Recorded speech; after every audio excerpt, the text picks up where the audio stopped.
This is Sauvant, a very small village near the Forêt de Sauvant, a pretty extensive forest, and I arrived here yesterday afternoon. I'm on my way out now. Just camped last night in a little plot of land next to the church over there. But yeah, Sauvant, very small village, but during the Second World War in 1944, between the months of June and August, it was at the centre of some extraordinary action, kind of heroics that are often eclipsed by the events that happened at Normandy in June of that year. But of course, to try and thwart the Nazis as they moved troops towards Normandy, once they kind of reacted to what was going on up there, basically some tremendous sacrifices were made in this part of the country, southwest of Poitiers.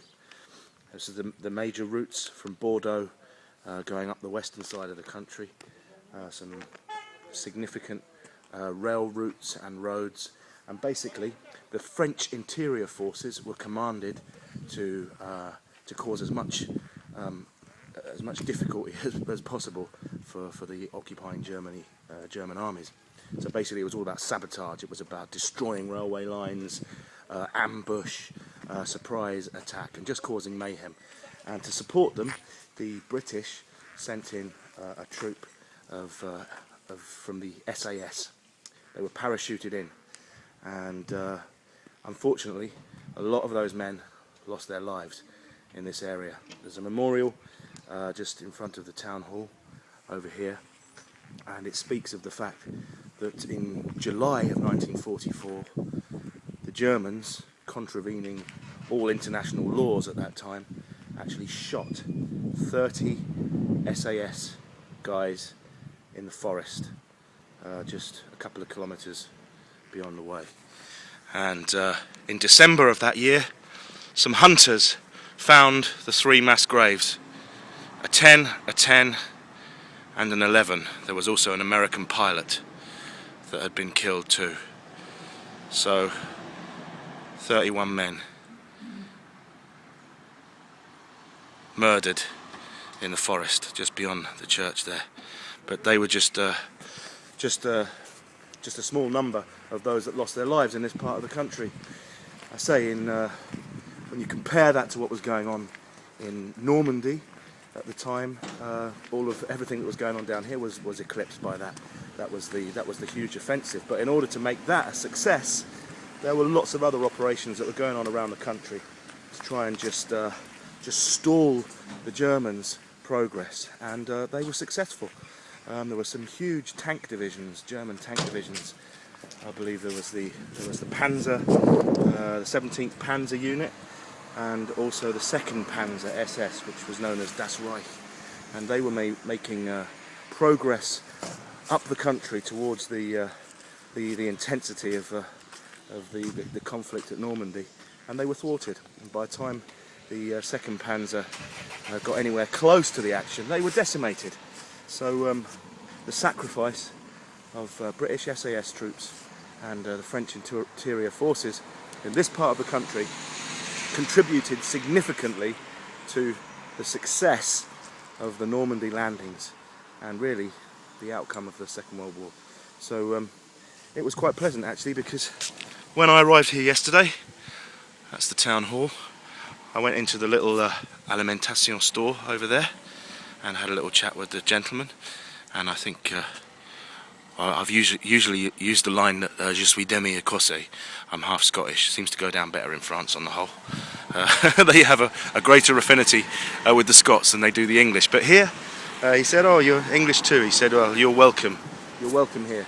And I wonder if that's something to do with the fact that just in the vicinity of this town, so many British soldiers sacrificed their lives alongside the French in order to defeat the Nazis. So there we go, Sauvant, and the routes. There we go. There's the SAS logo. Who dares wins. The routes. I guess that's the FFI symbol, the French interior forces. That's a guess. Les chemins de la liberté. And everything that I've told you, I've just read down there and remembered it. So, you know, extraordinary, isn't it? What you can teach yourself by reading the boards that they put up in these towns. Anyway, so we're off now. I've just had a coffee over there, which was set me on the way, because there are no stores and no supplies between here and the next stop in Mel. Well, there's another couple of villages, but there's nothing. There's no commerce is there, no commerce, no stores. So I think I've got a slice of ham, some cheese, some pistachio nuts, and an apple. Half a carton of orange juice, so we should be all right. It's not too hot today. So we'll head off. We follow the D29 for a bit, a couple of quiet country roads, and stroll on towards Mel. I have to say, although I always wake up a few times in the night when I'm in my tent, it's a fairly peaceful night's sleep on a little patch of land next to the church. And if anyone had said, "What do you think you're doing camping there? You can't camp there, that's not a campsite," I would have just pointed at the church and said, "Do you know whose house that is? That's my father's house. How dare you speak to his son like that?" There we go. That apparently is, or was, a refuge. I did try that.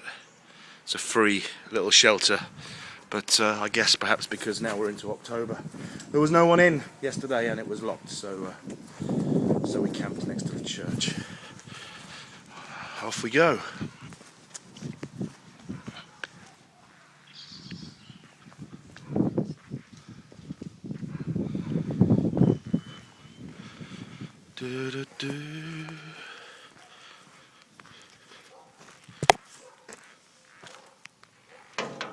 Whoops, somebody might come in there. Didn't mean to do that. Actually knock on the door, I was just being nosy.